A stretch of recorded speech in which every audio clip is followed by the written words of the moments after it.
Welcome to Gypsum City Off-Highway Vehicle Park in Fort Dodge, Iowa. Fort Dodge Convention and Visitors Bureau invites you to come experience all the thrills and excitement of the new Gypsum City OHV Park, with miles of trails for all ages and every level of skilled riders. Located southeast of Fort Dodge at 2390 Mill Road off Highway 20 and P59. Open every day from sunrise to sunset.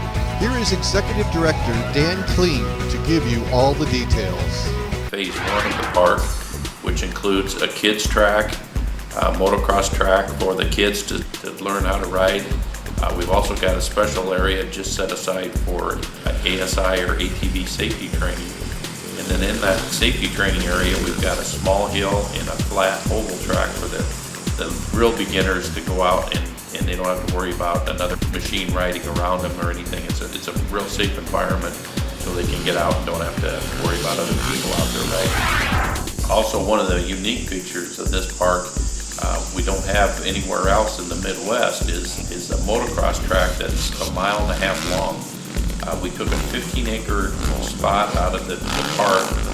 It's right in the next to the main entrance coming into the park, and we built a 1.5 mile long track.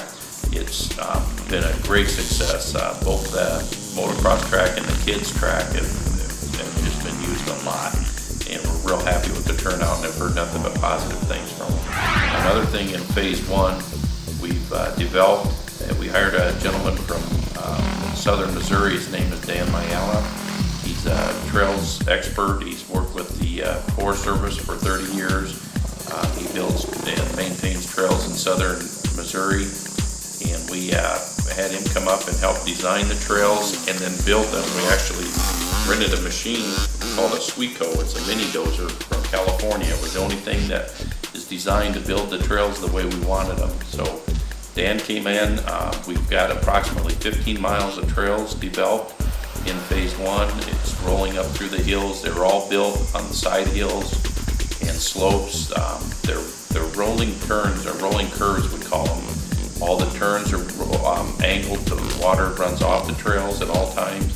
After rain, we've ridden the trail right after rain, and there's only been a couple of real small puddles. Other than that, it's done its job and the water's run off. It adds quite a bit, in my opinion, adds quite a bit of flavor to the ride itself too, because you've got, instead of just going flat areas, you've got the rolling dips, and it's more like riding a roller coaster. I actually enjoy it and know a lot of other people do too.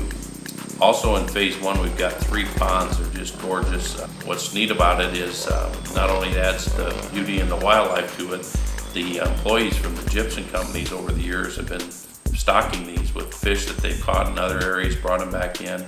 I know one of the equipment operators, when we were building the park, would go down there every lunch hour and he caught an 8-pound bass in there. So there's some real nice fish in there. We'd like to do some more of that. Another nice thing about phase 1, we've got a perimeter trail that goes all the way around the property along the inside the fence. That's pretty much a flat trail which a beginner can safely ride. All of the trails in phase 1 would be beginner to novice levels. There's nothing out there that someone that just starting off couldn't feel comfortable going out. Also in phase 1, of course, we put the parking lot in. We've got the parking lot looks awful big. It's for 350 spots, and that's for trucks and trailers, which is bigger than what we need right now. But when phase 2 comes out of the park project, we didn't want to have to expand the parking lot right away, so we went ahead and did that while we had the equipment in there. These parks, we want to do them right. All the trails, the riders has to stay on the trails at all time, not to develop their own trails. We've got park rules and regulations everyone has to follow. This ATVs, they have to be 12 years old and have an ATV safety certificate to ride in the parks. Anyone between 12 and 18 have to have the training certificate. So right now the motorcycles, they can ride them at any age, and the main thing is they would still need their helmets and all the safety equipment. Right. People that are into this, it's probably one of the fastest growing sports out there. That the sales on the ATVs for the last 3 or 4 years have been increasing 30% a year. It's a great family sport. We see more and more grandparents going out riding with their grandchildren and their family, and it's a great sport where the grandpas and grandmas can keep up with the grandkids and recreate together. Not many recreational avenues or sports can do that, so it's a great equalizer too for people that with limited mobility, people in wheelchairs or heart problems or bad circulation or any thing that would maybe slow up their mobility. ATVs are very user-friendly.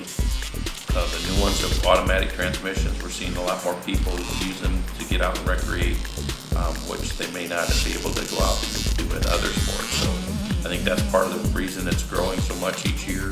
What we really took extra steps for is to protect the environment through this whole area. Like I said before, the trails are designed on slopes and where they should be, not running straight up and down the hills where that caused erosion. With the rolling dips and then cutbacks, switchbacks, you work your way up the hills by switching back and forth, which cuts down on the erosion immensely. Another thing we've done is we've avoided all the wetland areas in this park, but we've kept them there. We're going to protect them. You'll notice there's a lot of areas with cattails. The wildlife in here is just phenomenal. We see turkeys almost every time we come out here. There's a lot of deer in the area, birds and things. We want to keep those there. In most cases, the Forest Service and BLM have done studies, and that wildlife actually increase in areas where trails are developed. You'll notice on a lot of our trails when you're out riding, you'll see the deer tracks and turkey tracks out there. They use the trails like a sidewalk through there, so as long as no one's chasing them, which we don't do, it doesn't impact the animals in a negative way. Again, this was a reclaimed mining area, a gypsum mine. So we've taken an area that has been previously disturbed, and we feel actually made the best possible use of this land, and we're going to keep improving it down the road. We own it now, and we're very proud of it, and we're going to make the best we can. We actually had a Name the Park contest before it opened. A gentleman from Fort Dodge entered the name of Gypsum City, and we found out through his entry that there was actually a city in the intersection of where the park is located that was called Gypsum City at the turn of the century. We're going to dig up some history on that. The theme of the park is going to be, we're going to take the mining theme of the gypsum companies throughout the area. We're going to establish some kiosks throughout the area with information of the mining in the past, the actual area that phase 1 is set up. We've got some pictures from Georgia Pacific of when it was actually being mined, and then we'll compare that to what it is now and before we started and what it is now. We're going to work with the Forest Department, with the DNR, and then the local county, Western County Conservation board has really stepped up to bat and helped us with some plantings. We planted some native grasses with wildflowers in the park. We can't wait till those come up and are established. We're also going to do a lot of tree plantings in the area, both on the entrance and then throughout the park to get as many trees back in the area as we can. Looking forward to phase 2. When phase 2 comes on, it's an additional 500 acres of trail riding. It'll be more experienced riding in phase 2. When we get the campground in the area, another thing we'll be doing is putting a dock in one of the ponds to make it accessible for fishing there too. Of course, the Convention and Visitors Bureau has been behind this project since day one. They've recognized what kind of economic impact an area like this can bring into the local economy. Motels, restaurants, gas stations, the businesses in the area will benefit greatly from the riders coming in from out of state and out of town for this. The national average right now, we figure about $110 a day per rider who comes into a local community to ride. If they stay overnight, we figure about double that, to about $200 a day that they'll spend. I'd like to thank all the people that have worked with us.